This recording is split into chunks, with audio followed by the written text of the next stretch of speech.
வணக்கம் அன்பர்களே. ஓம் ஆதியோகி நமக. ஓம் ஆதியோகி நமக. ஓம் பிரபஞ்ச சக்தியே நமக. அன்பர்களே, நாம் ஆதியோகி ஒவ்வொருவரும் ஒவ்வொரு ஜீவனும் அடைய வேண்டும் என்பதே இந்த பிரபஞ்சத்தின் விருப்பமும் இறைவனின் விருப்பமும் என்னுடைய விருப்பமும் அதுவே.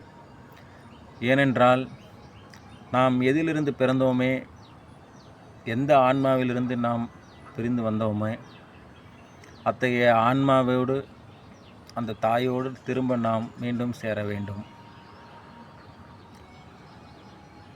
நாம் விரும்பினாலும் விரும்பாவிட்டாலும் இத்தகைய நிகழ்வானது ஒவ்வொரு ஜீவராசிகளும் பிறப்பதும் இறப்பதும் பிறப்பதும் இறப்பதும் நடந்து கொண்டே இருக்கிறது.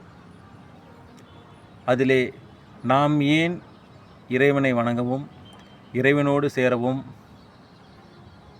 நாம் கட்டாயப்படுத்தப்படுகிறோம், நிர்பந்திக்கப்படுகிறோம்? அனைவரும் ஆன்மீகத்தின் பாதையிலே செல்ல வேண்டும் என்று ஏன் முன்னோர்களும் மகான்களும் சித்தர்களும் யோகிகளும் கூறியுள்ளார்கள்? இதை நாம் ஒவ்வொருவரும் உணர வேண்டும்.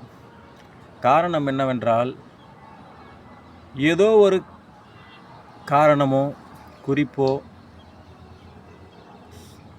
கண்ணுக்கு தெரியாத ஒரு சக்தியோ இருக்கிறது என்பதை பல பேர் உணர்ந்திருக்கிறார்கள், அறிந்திருக்கிறார்கள். அதனால் மற்றவர்கள் கூறுகிறார்கள். நாம் ஏன் இறைவனை நோக்கி தியானம் பண்ண வேண்டும்? முதல் கேள்வி.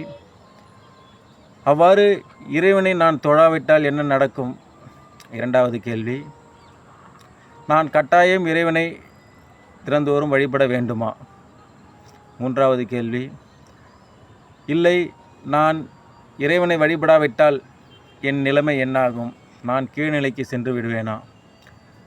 நான் துன்பங்களில் ஆழ்த்தப்படுவேனா? என்ற 4 கேள்விகள் இருக்கிறது.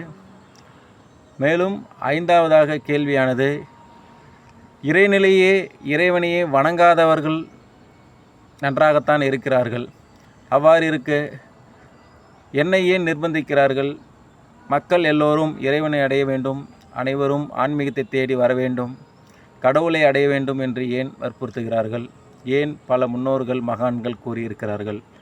பாடல்கள் வழியாகவும் சிலைகள், கடவுள் சிலைகள் என்ற கருவிகள் மூலமாகவும்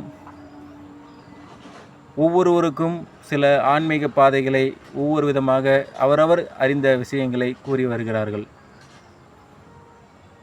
நானும் இந்த பதிவிலே ஆதியோகியோடு நாம் இணைந்து கலப்பதற்குண்டான முயற்சியையும் பயிற்சியையும் மேற்கொள்ளுங்கள் என்று நான் கூறுகிறேன்.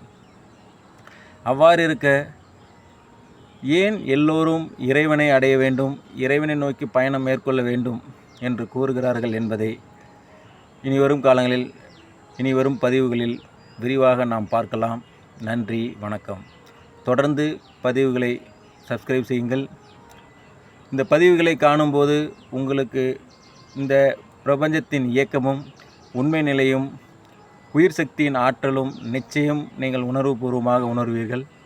உணர்ந்து இறைவனை நீங்கள் எவ்வாறு அடைய வேண்டும், சதாகாலமும் அடைய வேண்டும் என்று நீங்கள் உங்கள் சிந்தனையிலே உங்கள் மனதிலே ஆழமாக பதிய வைத்து அதனை நோக்கி பயணத்தில் நீங்கள் பயணம் மேற்கொள்வீர்கள் என்று நானும் நம்புகிறேன்.